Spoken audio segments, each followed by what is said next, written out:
Welcome to Alberta Municipal Votes 2025. With October 20th fast approaching, the race for municipal office across the province is heating up. From every corner in Alberta, candidates for mayor, reeve, and yes, even councillor are stepping forward with ideas for stronger communities, smarter growth, and brighter futures.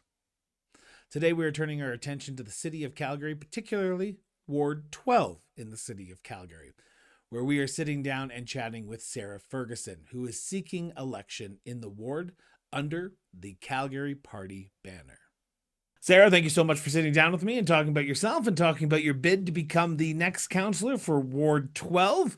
But before we talk about the issues and talk about the campaign, I want to get to know about the woman behind the persona, the woman behind the sign for a little bit, if you don't mind.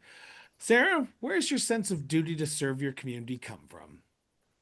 So, almost a decade ago now, I started volunteering in my community.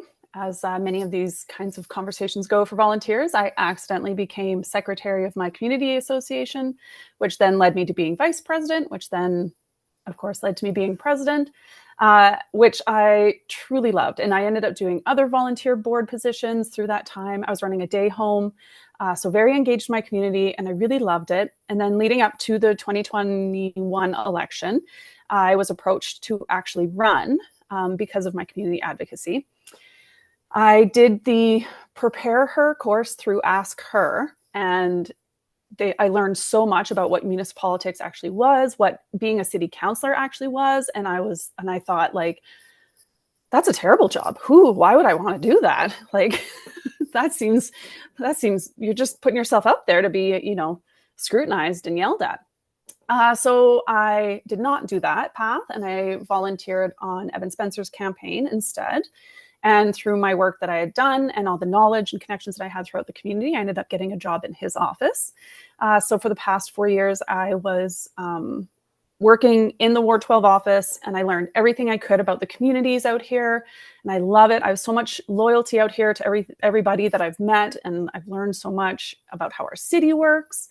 And it turns out I don't mind it as much as I thought I would with the politics side of things either. So this time around, with Councillor Spencer not running again, and I have all this loyalty and all this knowledge, and I think the next logical step is for me to keep rolling with it and take control of the job itself and make sure that I'm representing the people and that they want me to continue working hard for them. And that's how I ended up here. So there's a lot of questions I want to jump in down there, but there's one that I want to start off with. You're running for the position that, as a former worker for Evan Spencer, the councillor for Ward 12, you would be following the same footsteps that he did when he worked for Shane Keating, the former Ward 12 councillor. So I'm going to ask you this question because this is the only question I get to ask you and no other candidates because you had the chance to work with Evan.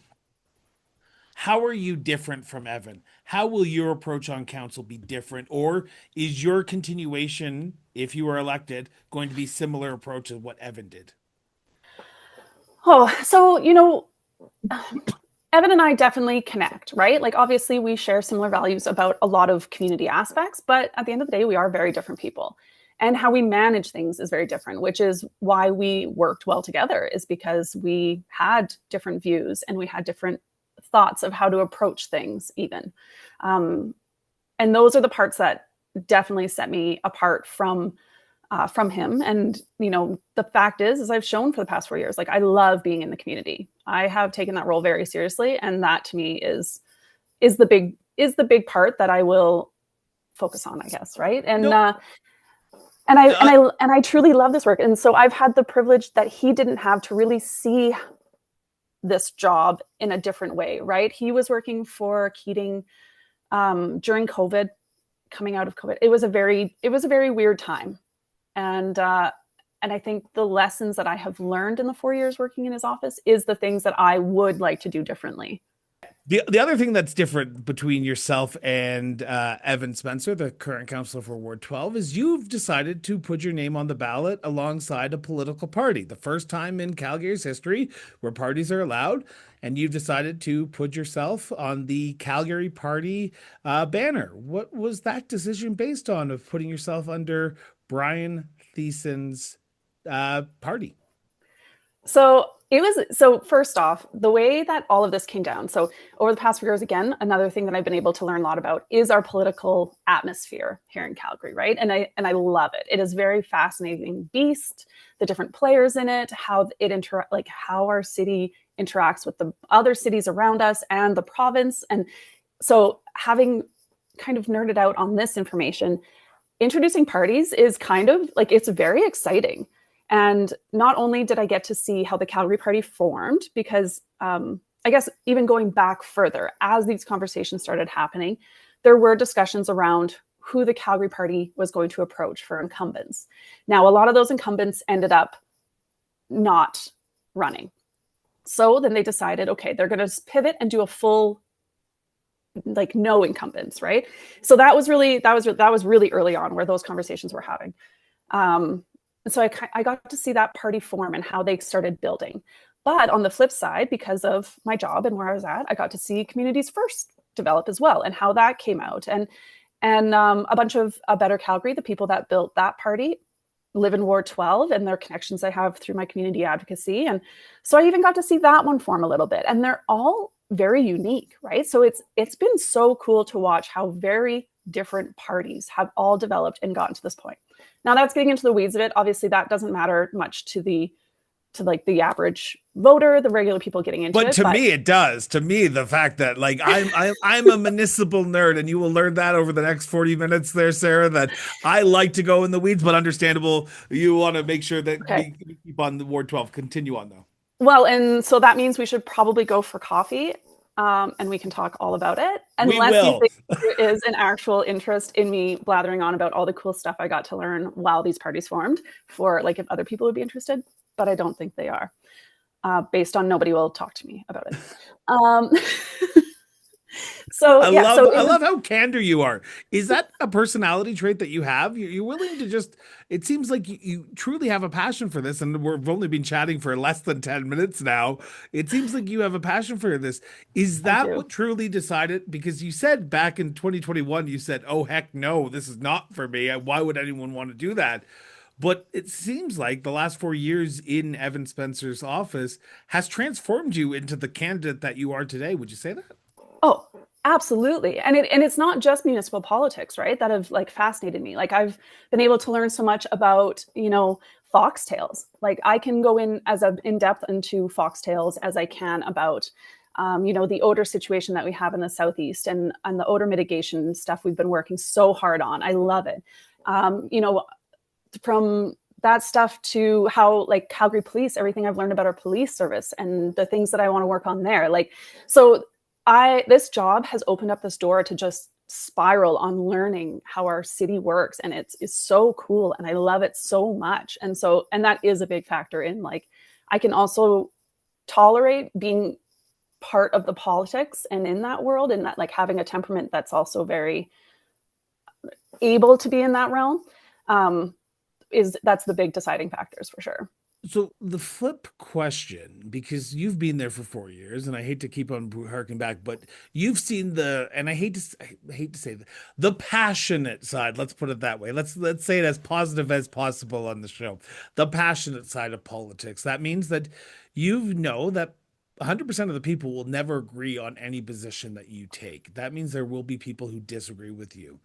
How do you see your approach in ensuring that you represent everyone if the people of Ward 12 put their trust in you on October 20th, that you ensure that the people who voted for you and even the people who didn't vote for you feel like they have been heard by you if you were elected?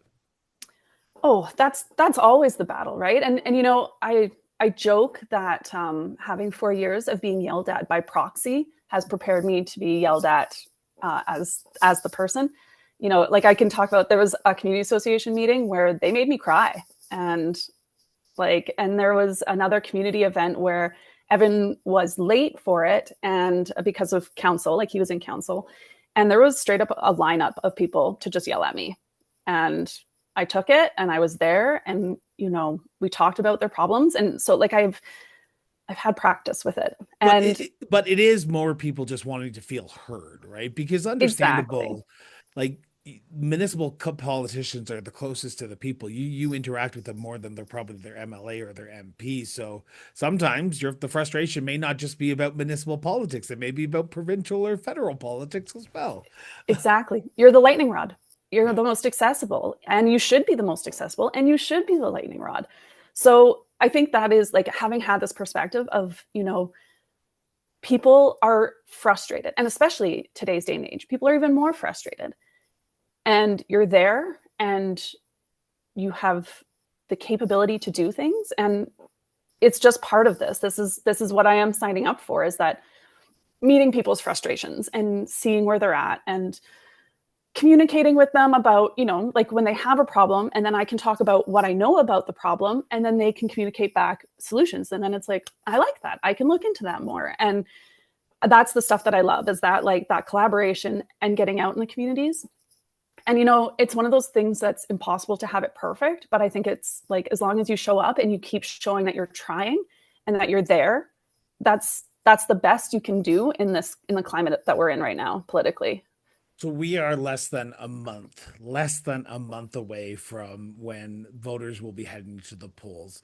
Now, I know you have probably been outdoor knocking, trying to approach as many people as possible. You talk about the frustrations, the challenges that people are facing. What are you hearing at the doorsteps in Ward 12 about the three top priorities that they're telling you? And I know this is going to be a very weird question, but I need you to macroize them for me. Is it infrastructure? Is it safety? Because everyone's going to have their own unique issue that they're going to be talking to you about. But what are the three common challenges you're hearing in Ward 12 right now? So I guess like bringing them up to the very macro, the broad, it's things like infrastructure and affordability. And those, I mean, it always comes back to those things, right? Like, so a lot of things fit under that. So when you touch on infrastructure, of course, it's things like our roads, right? Our roads are bad. And even, again, one of Even those in things that what, I've been able Ward to spiral, 12? Even even in in Ward Ward 12, there, 12. like I I was just mean, down there just this weekend and it didn't seem that bad compared to where I live, but I don't live in Ward 12, so and that's exactly it, right? Like I mean, we have a lot of newer roads, but things like Mackenzie Town, it's 25 plus years old now, almost 30 years old. So, there is definitely, we have our share of potholes out here, and our sidewalks, and the trees are bigger. So it's wrecking the sidewalks now. It's out here too. And it is like a frustrating thing, right? Like, and everybody feels it, you hear, especially like the safety issues from motorcyclists and yeah, so it is, people are, and so I've had the privilege to learn about our pavement quality index, especially compared to the rest of the country. It's not great. So those are things that people are like, they see their property tax bill, which falls under the affordability, and then they're not only are they frustrated with property tax, they look outside and they're like, and my roads suck, and my green spaces aren't kept. Like the things that I see every day from my city aren't being taken care of. so it begs the question because you are running to be the Ward 12 counselor. But when you're sworn in, you're not sworn in as Ward 12 counselor Sarah Ferguson. You will be sworn in as the city councilor Sarah Ferguson. So while you are there to represent all of Ward 12, you have to look at everything through a city lens. And we talk this literally, it's affordability and infrastructure put together is the city does not have a limited supply of money. They cannot run legally, they cannot run a deficit. And if they do, then Mm-hmm. the province has the right to step in. And I think that's right. So therefore, the money that you collect, you have to pay out. And that means that Ward 12 is not always going to get everything brand new every year. How do you see yourself fighting for infrastructure dollars, knowing that sometimes Ward 12 is going to not be on the top of the radar when it comes to that asset management, where, say, Ward 1 may be in a worse dire straits or Ward 14 may be worse.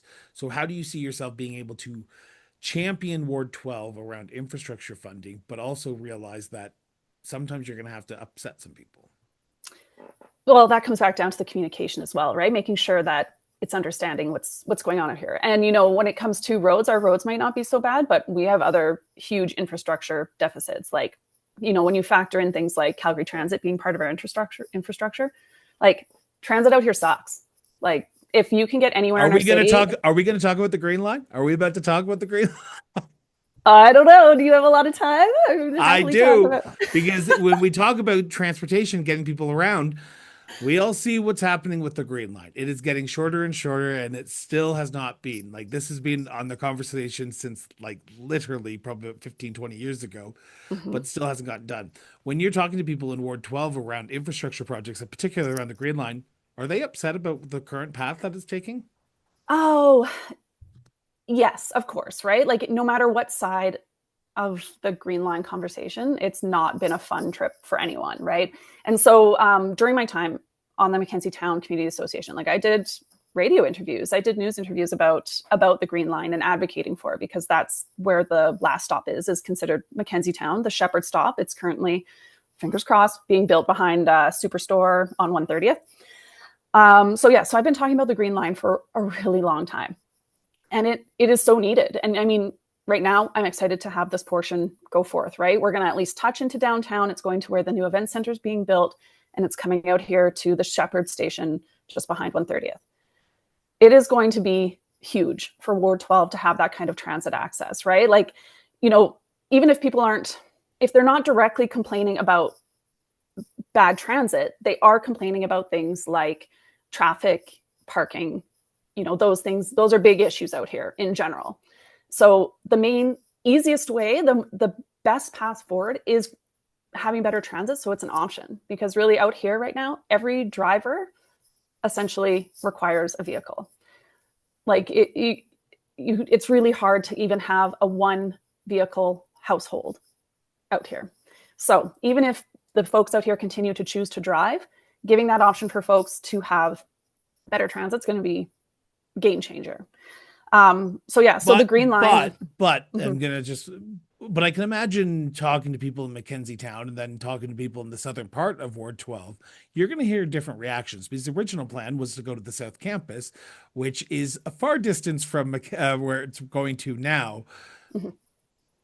While it's great that we have it and it's being officially shovels are in the ground, which yay, it's officially we've gotten past that photo op, so that's great. What do you hear about public transit when you speak to the people southern part of the Ward 12 to ensure that they get access to reliable transportation as well? Because you're right, most people don't have access to a car, and that means they'll need buses to get to that green line. Yeah, and it's like I've been advocating for transit for so long, and including while working in the Ward 12 office too. And I'm really excited. Like we are getting an upgraded BRT out here for 50 seconds, so that's going to be huge, right? Because especially like we're not even going to see the first trains on this portion of the Green Line until 2031. Like that's a ways away. We have to do a lot of work in the meantime. So the BRT coming to 50 seconds is going to be a really big deal, but that is the next advocacy piece for me as the Ward 12 counselor, is going to be pushing for that Seton chunk. In my opinion, it's the most bang for your buck, right? Like we already have everything's mapped out. You can look on Google Maps, you can see exactly the chunks that are set aside for transit stations and where the track is going to go along 52nd, where it's going to cut down once you get to by the hospital and where it ends. Like you can see it on Google Maps, very clear. The most expensive part of it is going to be the bridge going over Stony, and yeah, so I think as far as that's going, like, and we need to get going on that before the trains start on the portion already approved. So that's going to be a big part of my first point of advocacy is I'm not exactly excited about the Shepherd station. It's just going to be like a station. And we've seen at Shaughnessy the social disorder that kind of comes with just a regular platform type station. And I think they could do better for us out here to help do some mitigation for social disorder we know will come along with the train. And I think the station could be a key point in that. So that's my first point of advocacy. And then second point of advocacy is going to be pushing for it to get out to Seton. And there is totally a strong case for it to go north, right? And like through downtown, of course, those are big priorities as well. But those are kind of those counselors to advocate and push for. I'll push on this chunk. And And any part of the that's green why line you're getting elected grilled. to represent the people that you are elected by. Um, Exactly. on the flip side, you talk about affordability being the other big macro thing that you're hearing about. Now, I I'm going to preface this question, and I just want to make sure I'm doing my due diligence here. Are you still with the counselor's office? No. So yes, I guess that is Okay. important. I left mid-May before I officially started campaigning. Okay. So So that that was, we had the clear black and light, like black and white moment of I'm done. I'm officially campaigning. Okay, so now I can ask you the political question about the current state of the city's finances. Mm-hmm. Do you believe do you believe that the city of Calgary properly spends property tax dollars wisely in the city of Calgary? No. Okay. I, I I don't know. I mean, saying no is such a like a black and white answer when it is much more nuanced. Of course, there is, of course, it is a So can big, I it's a ask the big second thing. question? Can I ask the Yeah, follow-up sure. question? So you say no, which is understandable. The follow-up question is, how can we do better? Because you talk about the tangible items that people want to see when they pay their property taxes, which everyone does. When I pay my property taxes, I want to be able to say, okay, I've paid X amount of dollars. For anyone who wants to know, they think it's like $2,500 a year that I have to pay to the city of Calgary for my property taxes. I want to tangibly be able to say, this is what I've got in return. This is the ROI for me paying my property taxes. Let alone, understandable, when I turn on the tap in the morning and I have a shower, I'm very happy I paid my property taxes. I'm very happy that the water still turns on every morning. We all remember what happened last summer and we couldn't turn on our taps for a while. So, how do we ensure that people feel like they're getting the best bang for their buck when they pay their property taxes, in your opinion?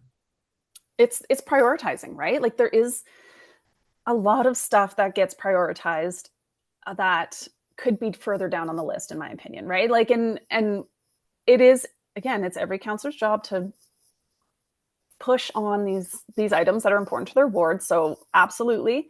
But as the big picture, like clumping it all together, like we need to go through it more dynamically and look at every budget line item. We need a clearer budget as well. Like I think the way that administration presents it to us is not You the need to be an most clear. economist to understand what they're talking about. Exactly. Exactly. And that's not fair to the public. So I think that's an easy thing to push on where we're like, you know what, give this to us, in a much more clear way so that not only do we as counselors have a much clearer picture of what's going on, but we can also communicate that out to the public. Like this shouldn't be something that's like exclusive, like secrets. Like, no, they should know exactly what their tax dollars are going for. And we do, like the city does a good job. Like on the city's website, you can see the percentage of what your property tax go for, right? Like we see it on the tax website. I believe it's 37% goes to the province. The next one is, of course, public safety is the next biggest budget line item for the city. And yeah, and like there's efficiencies to be found, of course, but also like we are running a $500 million deficit annually for our infrastructure costs. And that's factoring in infrastructure costs like the transit and all those, like the broad infrastructure term. And yeah, and like we are reactive to infrastructure, like water infrastructure issues instead of proactive. And that is going to take a lot of dedication to getting to a point where we aren't just constantly reacting to big issues. The area that we often don't talk about when we talk about infrastructure, and you mentioned it briefly earlier on, is around green spaces. Now, our parks are things that people use, and they are infrastructure. They may fall under Parks and Rec, but they are things that we have to upkeep. We have to maintain the playgrounds. We have to make sure are there readily available for mom and dad to bring their kids, or to say, "Hey, kids, go to the playground so we can have some alone time for 2 minutes because we're fed up because you're back in school now." So how do you see yourself advocating for the green spaces that we currently have and making sure that they don't become, and I'm going to sort of put you on the spot here, don't become houses or apartment complexes? Because right now we're seeing a big push for selling off our green spaces to build housing, which we desperately need in the city. So it was very exciting to see all these conversations come down. And this is a big part of it where people are worried about their green spaces being sold off. So the legislation we have, there is a mandate, a certain amount of space that needs to be allocated to green space. And the city knows that, like, we have to have green space per housing. So there is a ton of green space that is not going anywhere. And it is, but like we do have, like the big conversation around this, of course, is that lot that was in Boness. That was never plans for it to be a park. It was supposed to be, it was there for infrastructure. It was the city's land. It had just been a park while this infrastructure plan that was originally there, I believe it was a road or something, ended up not happening. And so it was kind of just floating around for a long time as a green space park. So that was sold off to be now like a part of this affordable housing conversation for Trellis. And it's a great path forward for this, right? So there is this land and there's not a lot of it. Yeah. Right? Like it's a very small amount. So generally speaking, the green spaces that we have are safe and protected. I honestly, I know in Ward 12, we don't have anything like that. Like our green spaces are Ward 12 are going to stay that way. And I apologize. And I apologize to interrupt so often. It's just I want to make sure people are aware. But while that's true, and I completely agree with you, there are things that are zoned to be developed, even though they are technically green spaces because they just haven't been developed at the time when they were there. But there's that communication part that you've been talking about so often, because as the old saying go, a lie takes like 10 seconds to get around the world before the truth even gets its shoelaces on.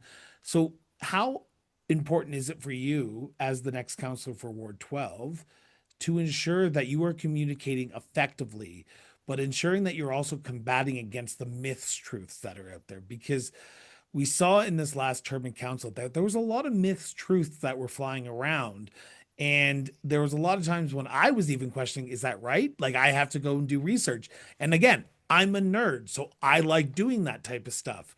But the average resident there's an apathetic nature in this city right now where as long as my water's turned on and my garbage is picked up, I don't care what's going on at City Hall until I see it on social media. And then I go, what's this all about? So how important is it for you to be communicating, but also proactively communicating the stuff that's actually happening, not the fake false news that's going out there? Yes. And I should clarify too, that we do have green spaces in Ward 12 that are going to be developed as train stations down the road.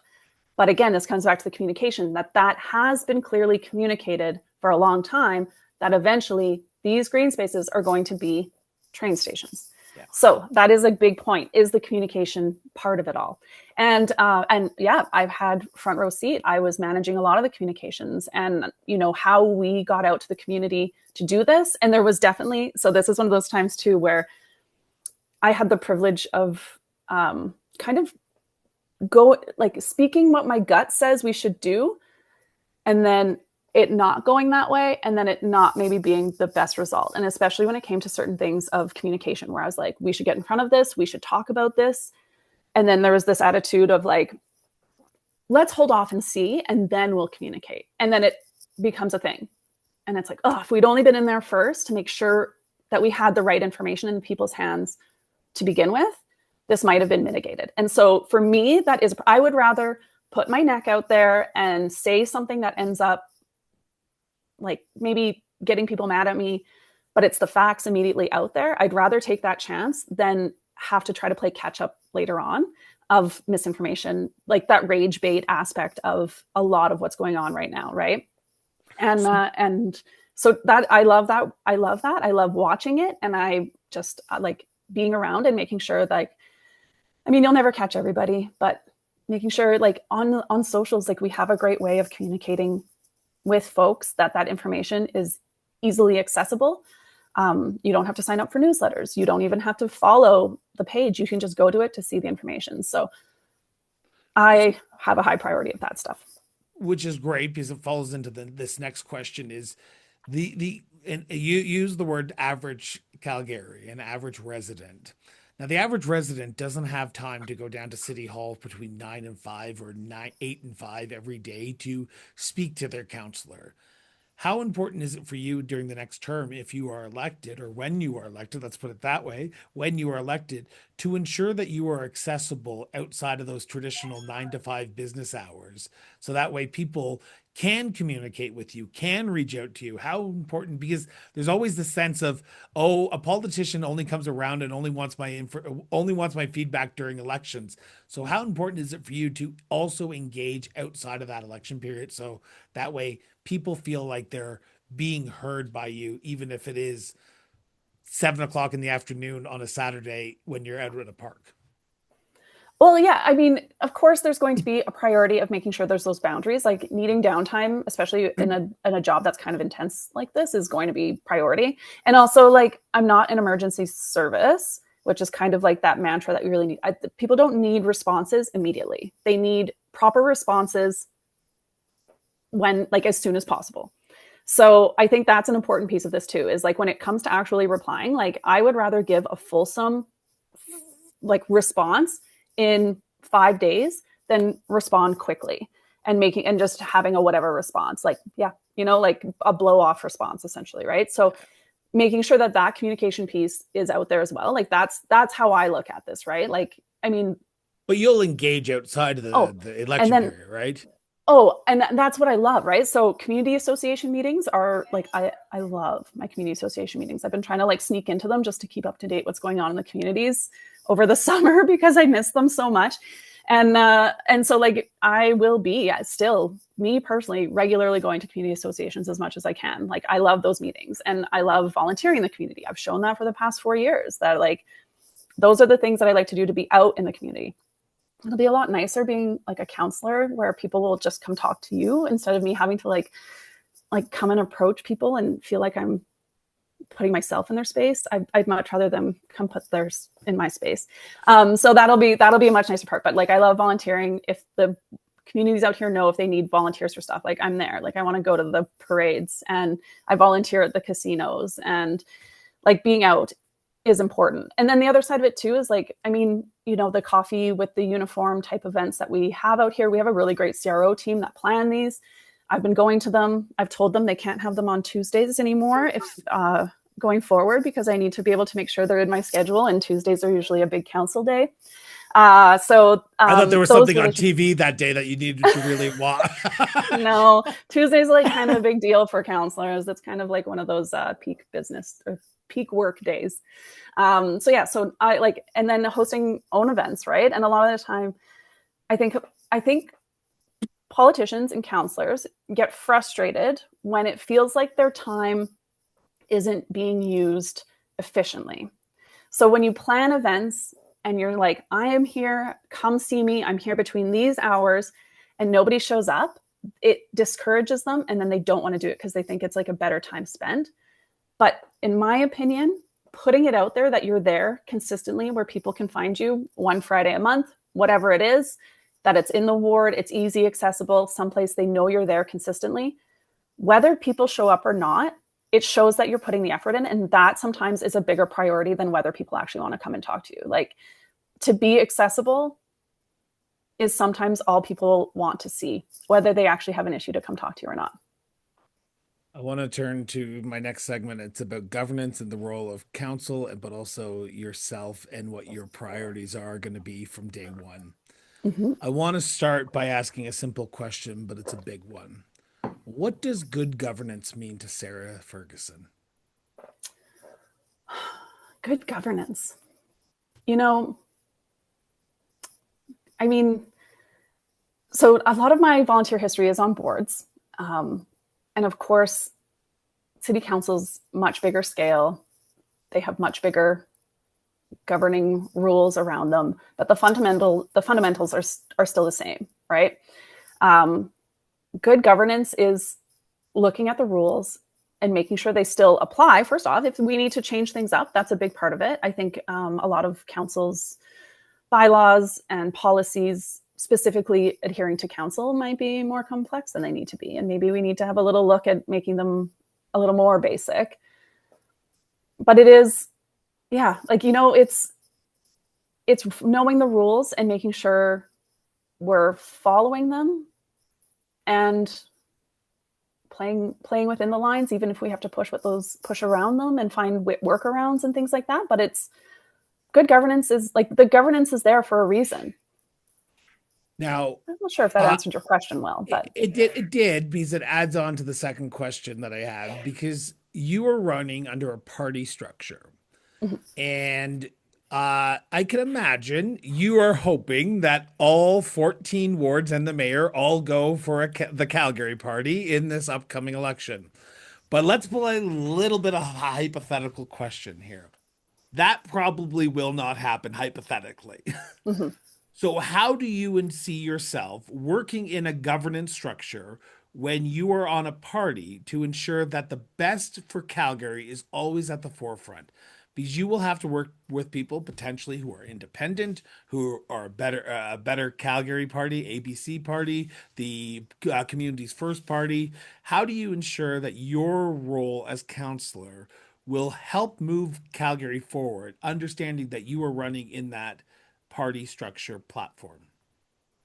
So I guess this goes back to, again, I didn't really finish my answer on joining the Calgary Party even too. So this is a piece of it as well, is that, one of the reasons that I did choose to run with the party, like there's no rules really, like there's no rules on the structure, the governance of a party looks like.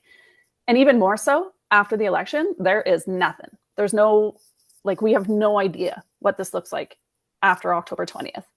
We know in like places like I think Vancouver has it, where basically the parties kind of just go away until the following election. So I mean, ideally something like that. I mean, ideally, I think it would be great if the province thinks it is a kind of a failed pilot and they just kind of scrap it completely. But we don't know, right? And at the end of the day, like on the other side of this, it's still council will be made up of the people representing their wards. And there's relationships to be built there, and how that shapes out is going to completely depend on who's there. And that is one of the perks of being part of a party, is we will have a say in how that is shaped on the other side of this. Say it is a majority Calgary Party, how we decide to build those relationships with people that get voted in alongside us, then we will have a bigger say. But say on the flip side, there's less of us, and there's more of another party that's there, then we're at a little bit more of like the mercy of, but we're all part of that conversation. Can you work well together with other people? Oh yeah, that's like my whole jam. Much to like, I don't like, I care about the people behind things, and at the end of the day, it's recognizing that we are all here to get something better going. And if that's like, we are all on that same point, then you might disagree on the steps to get there, but that's part of the conversation, right? And I mean, I've built relationships within all the offices of Communities First, right? Like they're all friends. They all know who I am and how I am. Like they will have no problems working with me because they know who I am fundamentally is essentially the golden retriever of people. Like I like everybody, even the people I don't like. So anyone who uses a golden retriever analogy on this show has just gotten like double stars on this show. So thank you so much for saying that, because now it's like my heart's aflutter with you saying that. So yeah, no, so I have no problem. I will get along and like build relationships anywhere they need to be, whether, like out here it is a very, like I've got solid relationships in, Matt Jones, Rick McIver, Tanya Furr, Tom Comich, like those are our other provincial people out here, and like they all like me. Like they all know what it's like to work with me. So provincial and federal. Tom Comich is a federal. That's right. Yeah, they're all, I guess, yes, I didn't clarify that. Those are all my friends, all my other political buddies out here. I like how we have political buddies, and it's all from all different backs of life, because at the end of the day, there's no conservative way to filling a pothole or a liberal way of filling a pothole. There's only the Calgary way of filling a pothole. So that's it.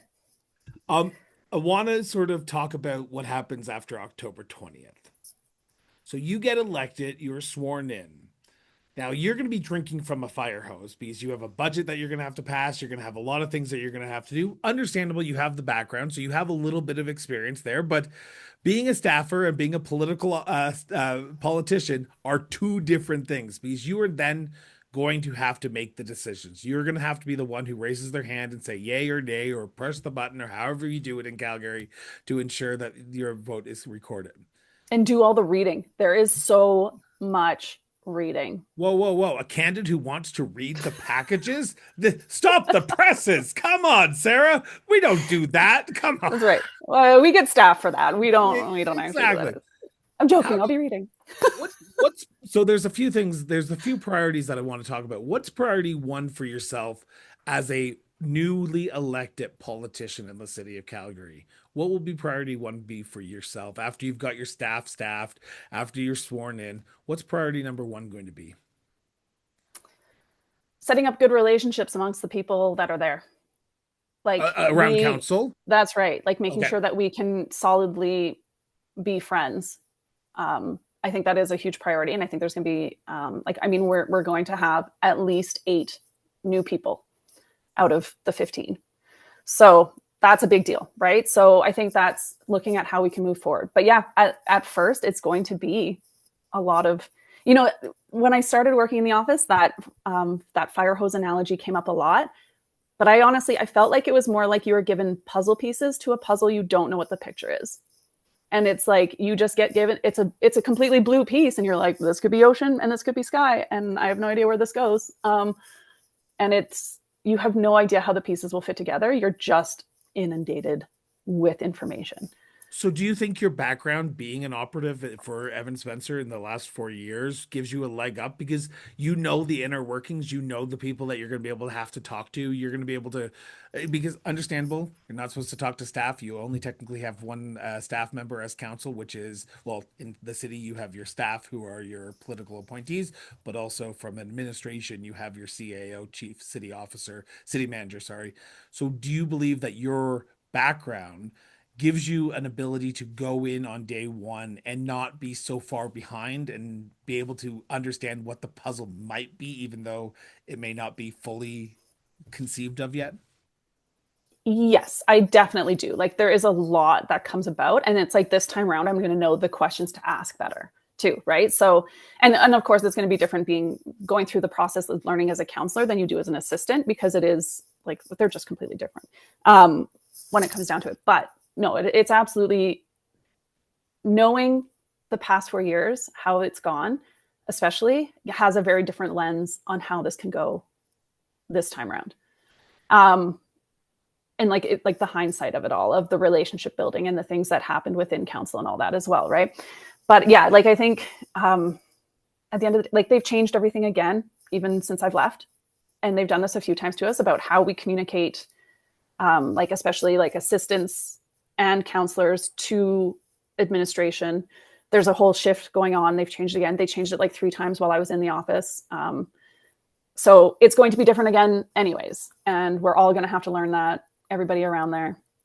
And, it just is, it's part of this world is that it changes so much, so fast, and it makes it a very addictive as well. Like it's a very addictive place to be, where you're constantly pivoting and having to change and having to learn new things and like, but it's a lot, but it's very addictive. The role of a counselor is to make decisions. You're going to be pressed with some very tough decisions in the early on days, but also over the next 4 years when you were sworn in. Now, we all have that moral compass that we believe in what is right and what is wrong and what is good and what is bad and what is good for the community and what is not good for the community. But as counselor, you will have to represent everyone. And that means you will have to balance that moral compass with what you're hearing from the general public. How do you see yourself being able to represent everyone, but still hold true to your beliefs and what you believe the city of Calgary needs to do and what it should do when it comes to the important issues? Well, it's choosing your battles, I think, is a big part of it, right? Like I think, you know what, I'm going to use fluoride as an example. Personally, I mean, we can get into this and I can talk about it a long time as well. But personally, fluoride, like I voted against it. I don't think we need it in our water. I think there's better ways to take care of children's teeth than fluoridating our grass. That's the very abbreviated version of why. But on the flip side, like 60% of voters in 2021 voted in favor of fluoridation in our water. And I respect that full-heartedly. So I will never try to do anything to repeal the fluoride in our water. I would vote alongside the people that voted that way. And it's like, I don't feel that passionately about fluoride to go against the wishes of the people, the conversations that are out there. I respect the fact that the people want that. And that to me is a priority. So the past 4 years, like a lot of my opinions on what's happening in our city has been shaped by the conversations that I've had. So to me, it's important to be there in the community to continue to have my opinions shaped by the people that I deal with every day, to make sure that I'm representing them, but also then communicating. Like if there's, municipally, there's not a lot of moral issues. Like you said, there's no conservative way to fill a pothole. So, it's kind of here's the constraints we have. Here's our financial issues. Here's our logistic issues for your concern. So here's the facts of the situation. Let's work together to figure out path, right? So there's not a lot of morality necessarily required in decisions, But in the bulk of them, but it does come up. Go ahead. Yeah, so it absolutely, there is things where it comes down to broader conversations of societal issues that do affect city decisions. You know, we can see that when there's like I'm drawing a blank on the name of it, but the bylaw that has a certain amount of space between protesters and, you know, things like our libraries and our rec facilities, that has been back and forth, kind of controversial of how that works. So it is putting a lens on things of how do we communicate to constituents? They know, you know, I've been consistent in my messaging of caring for people. They know who I am as a person. They are still voting on who I am as a person, as well as the fact that I love the facts. I love how our city works and those parts as well. So sometimes it's, you've got to put the trust in the fact that people did also vote for you for who you are as a person.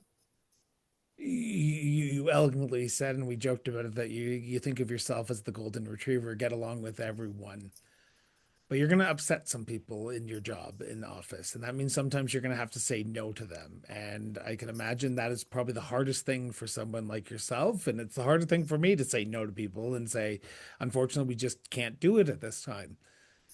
Are you ready for that sort of world where you're going to have to upset some people, being someone who wants to try to, and just getting the sense after 45 minutes of conversation that you like to please people, you like to make people's issues resolved, and sometimes you're just not going to be able to do that. Are you ready for that aspect of the job? Absolutely. And I think that's where, like, I've had a lot of practice of that. I've had to communicate to people where like they aren't getting what they want. They're frustrated over this situation. And I've had to go tell them, like, here's why, but here's our path forward. These are the other options we can work towards. Here's something that's going to need to change over here. And then we can talk about this crosswalk over here again, or whatever it is, right? So there's always, this might be the end of the trip at this point when I have to deliver bad news, but what else is there? And we can talk about that more. And it's never shutting the door on a conversation. And honestly, I don't, as much as I like to get along with people and I like everybody, I do not expect people to always like me back. And sometimes I'm really curious as to why, but it doesn't bother me. So that is a part of it that I think is like where I am a little different in the fact that it's okay for people to not like me. And I understand that's going to be a big part of this job. And I am going to be making some people mad. And honestly, you know, some things that I've worked really hard on out here in the ward, and I think it's so great. And then people got mad at me for it. And it was so soul crushing to think that I like to have that high of thinking I did something good and to have people come back and say, no, you suck. It was devastating. But I've come to realize too, if you're not making some people mad, you're not pushing for big enough change. And right now we are at a point where we do need some big change. We need stuff to happen and people will be mad, but we need to talk about it. And I will be there always to talk to the people that are mad at me and showing up and making sure that that's part of it too. Like if they are frustrated over stuff and want to come yell at me, like that's okay. I can do that. Well, hopefully they do it respectfully, and that's just my personal opinion. Yes. I want to end on one final question, and this is the one time of the interview where I turn the microphone over to you, and you get as long as you want or as little time as you want to pitch the people of Ward 12. Why should they put their trust in you and, in essence, the Calgary Party to be the next city councillor for Ward 12? Whenever you're ready, Sarah. Oh, so for me, it comes down to the fact that I show up, and I've shown that. I have so much loyalty out here to the communities. I love my communities, and nobody will love these communities the way I love them. That's like individuals might love their communities more than me, but as a group, it is just, I cannot fathom anybody loving these communities as much as I do. I love their stories. I love how we've gotten to where we are. And I want to keep doing that hard work to make people proud of me, even if they will be mad at me along the way. Like I want to be here for them more than anything. And I think that's why I will be the best counselor for Ward 12. and a great counselor for the city. And at the end of the day, like, I love how our city works and I love talking about it. So I will be accessible. I will be here to talk about the things that people are worried about and tell them what I've learned and then hear their thoughts further on it. And that's, I think that's the beast of it, is why I want to be here. Sarah, I want to thank you so much from the bottom of my heart for sitting down with me over the last 50 minutes and chatting. But I did forget one question. I traditionally ask that before the $1 million question, but how can people reach out? Because we talked about a lot of stuff, and I basically fire hosed the interview by basically trying to get as much covered in a very short period of time. But there's probably people saying, I wish you would have asked about this, wish Sarah would have mentioned this. How can people reach out to you? How can people get involved? How can people help out on the campaign? What are the social medias? All right. I'm at Sarah Ferg, YYC. So SarahFerg, YYC, pretty much everywhere, anywhere you can find me. My email address is info@ward12sarah.ca. My website is ward12sarah.ca. All the information is out there everywhere. And I love it. Please reach out to me with any other questions you have. I'm looking at doing even an AMA on Reddit if you're on there. So that should be more information about that should be coming soon. And I truly love talking about this stuff. So no matter what happens in the future, I will never be far, and I'll be able to be contacted about anything that's going on.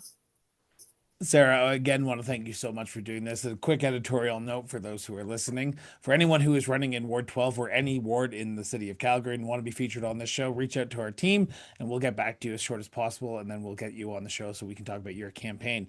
And then also a special editorial note for Ward 12. We are planning to host a Ward 12 debate after September 22nd, which is nomination day.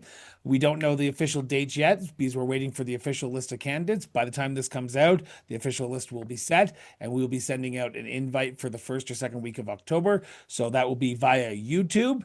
Hopefully we can get all the candidates, or the majority of the candidates who are running, including Sarah and Shane, who have been on the show already, to come back on the show and do an official debate as we did in the 2021 campaign. So tune in and stay tuned to our social media channels as we release the dates and times for that later on. Sarah, always a pleasure. Awesome. Thank you so much. Thank you so much for tuning in for another episode of Alberta Municipal Votes 2025 here on Municipal Affairs. Now, we hope you've enjoyed today's conversation and gained some valuable insights into the world of this upcoming municipal election in Ward 12 in the City of Calgary. Quick editorial note time. If you are a candidate running in this upcoming election in Ward 12 or any municipality or even in the City of Calgary and you want to be featured on this show, head over to the crossbordernetwork.ca website. And there you'll be able to find the Join the Show link. Click it, fill out the information. We'll get back to you in a quick manner. Now, your support means the world to us. So if you can, be sure to subscribe to the show, but also share this episode with your friends, your family, and yes, even your community, and help keep the conversation going. Till next time, stay informed, stay engaged, and we will be back with a brand new episode of Alberta Municipal Votes 2025 shortly. Till then, everyone.